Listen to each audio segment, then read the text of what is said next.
કૃષ્ણ વિદ્યાર્થી મિત્રો, છેલ્લા લેક્ચરમાં આપણે કંઈક આ પ્રકારના દાખલા જોયા હતા જેમાં બહુપદી આપણને આપેલી હોય, જેમ કે x વર્ગ વત્તા 7x વત્તા 10. બરાબર, આ પ્રકારે બહુપદી આપી હોય ને એની ઉપરથી પ્રશ્ન શું પૂછ્યો હોય તો કે શૂન્ય શોધો અને શૂન્ય અને સહગુણક વચ્ચેનો સંબંધ ચકાસો. બરાબર, આ રીતના દાખલા આપણે છેલ્લા લેક્ચરમાં જોયા હતા, જેમાં આ આપ્યું હતું. આની ઉપરથી આપણે ગણતરી શું કરીએ તો કે એક્સના 2 જવાબ લાવીએ. બરાબર, અવયવ પાડી અને એક્સના 2 શૂન્ય મેળવીએ, જેમાં પહેલા શૂન્યને આપણે આલ્ફા કહેતા ને બીજા શૂન્યને બીટા કહેતા. પછી એની ઉપરથી શૂન્યનો સરવાળો એટલે કે આલ્ફા વત્તા બીટા મેળવતા. અને એમાં આપણે આગળ જોયું હતું કે એનું સૂત્ર બનતું હતું -b/a, એટલે કે ઓલું આપણે શબ્દમાં લખ્યું હતું -x નો સહગુણક. એ -x નો સહગુણક, x નો સહગુણક એને બીજ કહેવાય, કેમ કે આને તમે આની સાથે સરખાવો ax વર્ગ વત્તા bx વત્તા c સાથે, તો b એટલે શું થયું? કોનો સહગુણક થયો? x નો સહગુણક, એટલે x નો સહગુણક એટલે b જ થયું. અને છેદમાં શું લખતા? x વર્ગનો સહગુણક. x વર્ગનો સહગુણક એટલે કોણ થયું? a. એટલે આને ટૂંકમાં લખેલું છે આલ્ફા વત્તા બીટા બરાબર -b/a, અને પછી e/0 શૂન્યનો ગુણાકાર મેળવતા, અને એ ગુણાકાર કરીને આપણે જવાબ લાવતા ને તો એ c/a જેટલો, એટલે કે અચળ પદના છેદમાં x વર્ગનો સહગુણક. c એટલે છેલ્લું પદ અચળ પદ અને a એટલે x વર્ગનો સહગુણક. ટૂંકમાં બહુપદી આપેલી હોય અને શૂન્ય મેળવવાના હતા, અને શૂન્યનો સરવાળો અને ગુણાકાર કરવાનો હતો. બહુપદી આપી હતી ને આ મેળવવાનું હતું. હવેના દાખલામાં શૂન્યના સરવાળા અને ગુણાકાર આપેલા છે ને એની ઉપરથી બહુપદી મેળવવાની છે. તો અહીંયા એક રકમ લખીએ, શૂન્યનો સરવાળો બરાબર -3 અને શૂન્યનો ગુણાકાર બરાબર 2. આની ઉપરથી બહુપદી શોધો.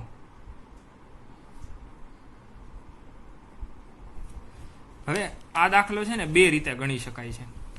બરાબર, હું બંને રીત શીખવાડું છું, તમને જે રીત યોગ્ય લાગે એ રીતે તમે દાખલો ગણી શકો. બરાબર, 2 એકદમ સહેલી રીત છે. શૂન્યનો સરવાળો, હવે શૂન્ય એટલે આપણે આલ્ફા ને બીટા, x ના 2 જવાબ હતા ને 2 જવાબને નવા નામ આપી દીધા આલ્ફા બીટા, એનો સરવાળો. આને શૂન્યનો સરવાળો કહીએ, એની કેટલો છે? -3. અને શૂન્યનો ગુણાકાર આલ્ફા ગુણ્યા બીટા એ 2. હવે પહેલી રીતમાં તમારે સૂત્ર યાદ રાખવાનું છે, x વર્ગ ઓછા કાઉન્સની અંદર આલ્ફા પ્લસ બીટા x વત્તા આલ્ફા બીટા. ખાસ યાદ રાખજો, પહેલા 2 ઘાત વાળું, પછી 1 ઘાત વાળું અને અચળ પદ. અહીંયા આલ્ફા પ્લસ બીટા, આલ્ફા ગુણ્યા બીટા, અને અહીંયા માઇનસ નિશાની આવશે. બરોબર, x વર્ગ પછી માઇનસ આલ્ફા પ્લસ બીટાની કિંમત, આલ્ફા પ્લસ બીટાની કિંમત કેટલી છે? -3, એટલે આની બદલે હું લખીશ -3, પછી x, પછી વત્તા નિશાની અને આલ્ફા બીટા એટલે કે 2. તો x વર્ગ ઓછે ઓછે વત્તા 3x વત્તા 2. લઈ લખવાનું કે x વર્ગ વત્તા 3x વત્તા 2 એ આપેલી શરત મુજબની દ્વિઘાત બહુપદી છે.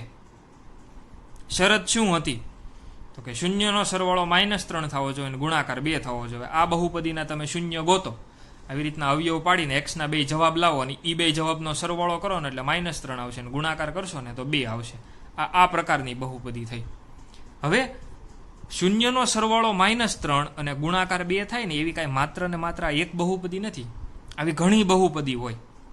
બરોબર, હવે એ બધી બહુપદી કઈ રીતના ગોતવી?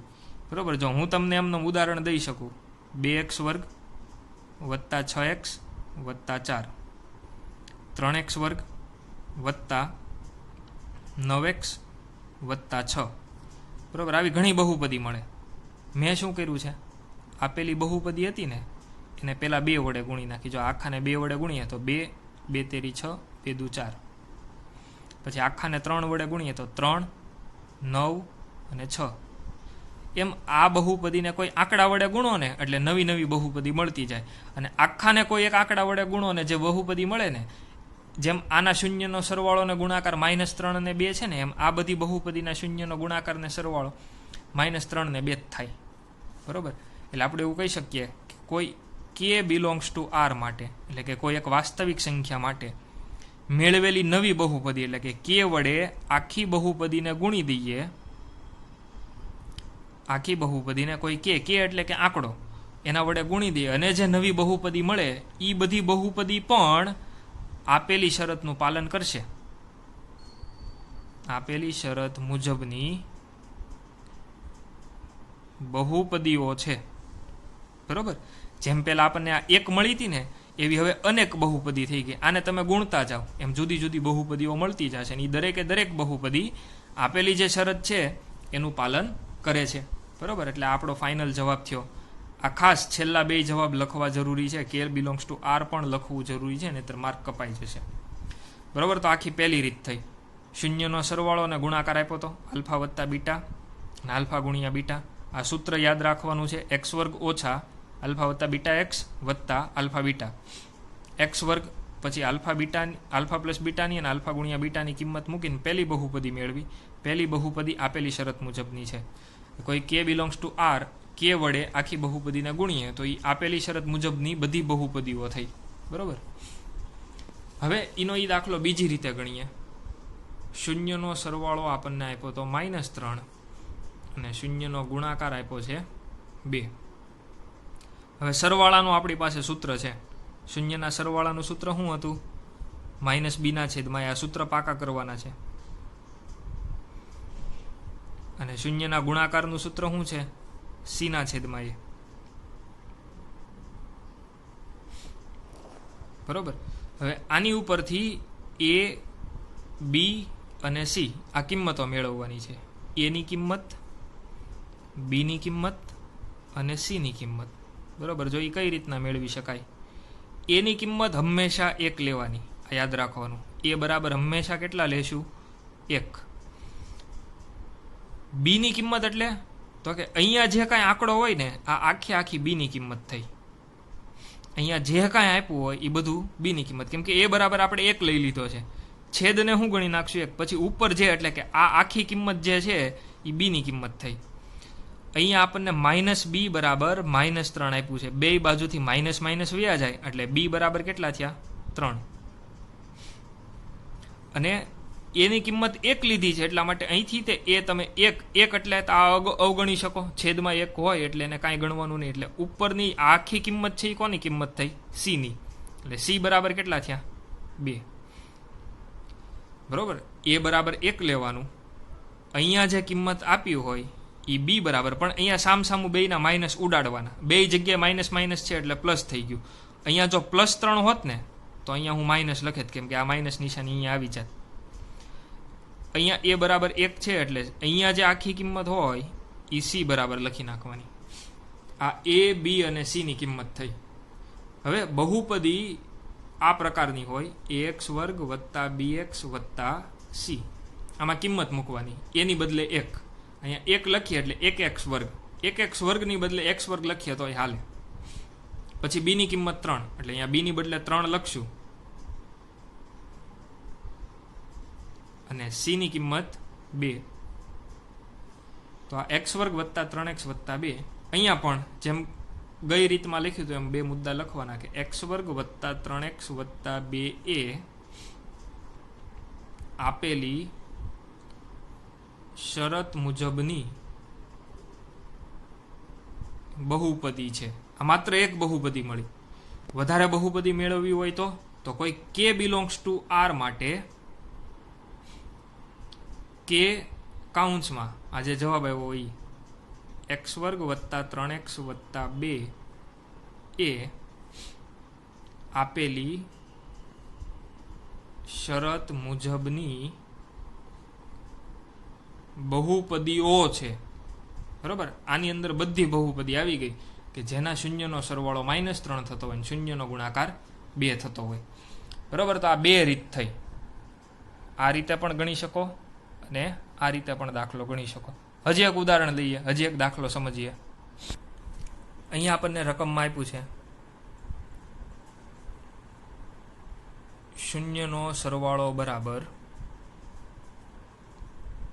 વર્ગમૂળ 2 અને શૂન્યનો ગુણાકાર બરાબર -1/3. તો આ દાખલો પણ હું તમને બે રીતે શીખવાડીશ, બરાબર. શૂન્યનો સરવાળો એટલે કે પહેલું શૂન્ય વત્તા બીજું શૂન્ય, જવાબ આવે છે વર્ગમૂળ 2. અને શૂન્યનો ગુણાકાર આલ્ફા ગુણ્યા બીટા -1/3. હવે પહેલી રીતમાં તમારે સૂત્ર યાદ રાખવાનું છે, x² ઓછા alpha plus beta x plus alpha beta. હવે આમાં કિંમત મૂકતા જઈએ. x² એમનમ, સૂત્રની માઇનસ નિશાની, આલ્ફા પ્લસ બીટાની જે કિંમત આપી હોય એ, આલ્ફા પ્લસ બીટાની કિંમત કેટલી છે? વર્ગમૂળ 2, એટલે આની બદલે લખશું વર્ગમૂળ 2. પછી આવડા x એમનમ, પછી વત્તા નિશાની. હવે આલ્ફા ગુણ્યા બીટાની જે કિંમત આપી હોય એની કિંમત આપી છે -1/3. સાદુરૂપ દઈ દઈએ તો x² ઓછા વર્ગમૂળ 2x વત્તે ઓછે ઓછા 1/3. એટલે આ બહુપદી બની ગઈ. અહીંયા આપણે લખશું કે x² ઓછા વર્ગમૂળ 2x ઓછા 1/3 એ આપેલી શરત મુજબની બહુપદી છે. હવે જો બધી બહુપદી ગોતવી હોય તો k બિલોંગ્સ ટુ r માટે k કાઉન્સમાં x² ઓછા વર્ગમૂળ 2x ઓછા 1/3. અને આનું થોડુંક સાદું રૂપ આપી દઈએ, બરોબર. આના છેદમાં 3 છે તો આખાના છેદમાં 3 સ્વરૂપે ફેરવવું હોય ને તો k કાઉન્સમાં બધાને 3 વડે ગુણતા જવાના. 3x² ઓછા 3 વર્ગમૂળ 2x ઓછા 1 અને આખાના છેદમાં 3. આ 3 ને આપણે આ k સાથે લઈ લઈએ એટલે k ના છેદમાં 3 કાઉન્સમાં 3x² ઓછા 3 વર્ગમૂળ 2x ઓછા 1, બરોબર. એટલે k બિલોંગ્સ ટુ r માટે k છેદમાં 3 3x² ઓછા 3 વર્ગમૂળ 2x ઓછા 1 એ આપેલી શરતનું પાલન થાય તેવી બહુપદીઓ છે, બરોબર. એટલે કે જેમાં જેમાં શૂન્યનો સરવાળો વર્ગમૂળ 2 થતો હોય ને ગુણાકાર -1/3 થતું હોય એ પ્રકારની બધી જ બહુપદીઓ આની અંદર આવી ગઈ, બરોબર. હવે આ સેમ દાખલો આપણે બીજી રીતે ગણીએ. અહીં ખાલી થોડુંક સાદુરૂપ છે એ આપણે એક્સ્ટ્રા એડ કર્યું. જ્યારે કોઈ પણ બહુપદી આવી છેદવાળી મળશે ને ત્યારે આપણે આવું કરશું. અહીં છેદમાં 3 હતા એટલે આ બેયને 3 વડે ગુણી દીધા ને પછી આખાના છેદમાં 3 લખીને તગડાને બહાર લઈ લીધો. હવે સેમ દાખલો બીજી રીતે. શૂન્યનો સરવાળો આપણને વર્ગમૂળ 2 આપેલો છે અને શૂન્યનો ગુણાકાર -1/3 આપેલો છે. આની બરાબર આપણે સૂત્ર લખશું -b/a અને આની બરાબર સૂત્ર લખશું આપણે c/a. હવે આની ઉપરથી a, b અને c ની કિંમત લખવાની છે. a ની કિંમત મેં કીધું હતું હંમેશા કેટલી લેશું? 1. a ની કિંમત હંમેશા 1 લઈ લેશું. પછી તો કે આ પહેલામાં જે કિંમત હોય એ b ની થાય, પણ નિશાની જોવાની. જો અહીંયા માઇનસ છે, અહીંયા પ્લસ છે, એટલે આ માઇનસ નિશાની એ દઈ દેવાની. એટલે b બરાબર -વર્ગમૂળ 2 અને અહીંયા જે આખી કિંમત હોય આખી c ની કિંમત હોય, બરાબર. તો c ની કિંમત કેટલી થઈ? -1/3. તો abc ની કિંમત થઈ ગઈ, એને બહુપદીમાં મૂકી દઈએ. બહુપદી ax² વત્તા bx વત્તા c પ્રકારની હોય. હવે એની બદલે 1 લખો તો અહીંયા 1x² થયું એટલે એ x² જ ગણાય. b ની બદલે -વર્ગમૂળ 2 એટલે આની બદલે -વર્ગમૂળ 2 લખ્યા x વત્તા c ની બદલે -1/3 એટલે એક્સ વર્ગ વત્તે ઓછે ઓછા વર્ગમૂળ 2x વત્તે ઓછે ઓછા 1/3. બરાબર, તો આ બહુપદી થઈ. અહીં આપણે લખશું કે એક્સ વર્ગ ઓછા વર્ગમૂળ 2x ઓછા 1/3 એ આપેલી શરત મુજબની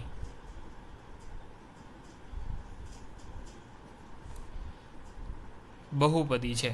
તમે ઓલું 3નું સાદુરૂપ અહીંયા આપવા માંગતા હો તો આપી શકો. આ 3ને ઉપર ગુણી દેવાના, આખાના છેદમાં 3 કરી નાખવાના, અને કે વાળા સ્ટેપમાં કરો તો પણ ચાલે. પછીનો મુદ્દો શું આવશે તો કે કે બિલોંગ્સ ટુ આર માટે કે કાઉન્સમાં એક્સ વર્ગ ઓછા √2x ઓછા 1/3. બરાબર, હવે આ 3નું સાદુરૂપ દઈ દેવાનું, એટલે કેના છેદમાં 3, અને પછી તગડો બાર કોમન કાઢી લેશું. 3x વર્ગ ઓછા 3 વર્ગમૂળ 2x ઓછા 1. આ જેવું અહીંયા કર્યું હતું એવું જ છે, એટલે એક સ્ટેપ આમાં મેં ઘટાડી દીધું. બરાબર, આખાના છેદમાં 3 કરીને પછી તગડો બાર કાઢીએ એ ઘટાડીને સીધું લખી નાખ્યું છે. કેના છેદમાં 3, 3x વર્ગ ઓછા 3 વર્ગમૂળ 2x ઓછા 1 એ આપેલી શરત મુજબની બહુપદીઓ છે.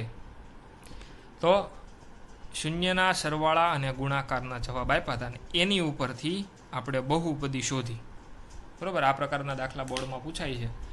વ્યવસ્થિત એક વખત બંને રીત જોઈ લ્યો. જે સહેલી લાગતી હોય કોઈ પણ એક રીત અત્યારથી નક્કી કરી નાખજો અને એ જ રીતે દાખલો ગણવાનો. બરાબર, ફરીથી એક વખત લેક્ચર જો. ખાસ નિશાનીની ભૂલ ન પડવી જોવે. આવું બધું આવે જ્યાં નિશાનીઓ બદલાતી હોય એ ખાસ એક વખત ધ્યાન આપવું. બરાબર, અને રિવિઝન કરી અને પછી હોમવર્કના જે દાખલા આપવું એ ગણવાના રહેશે.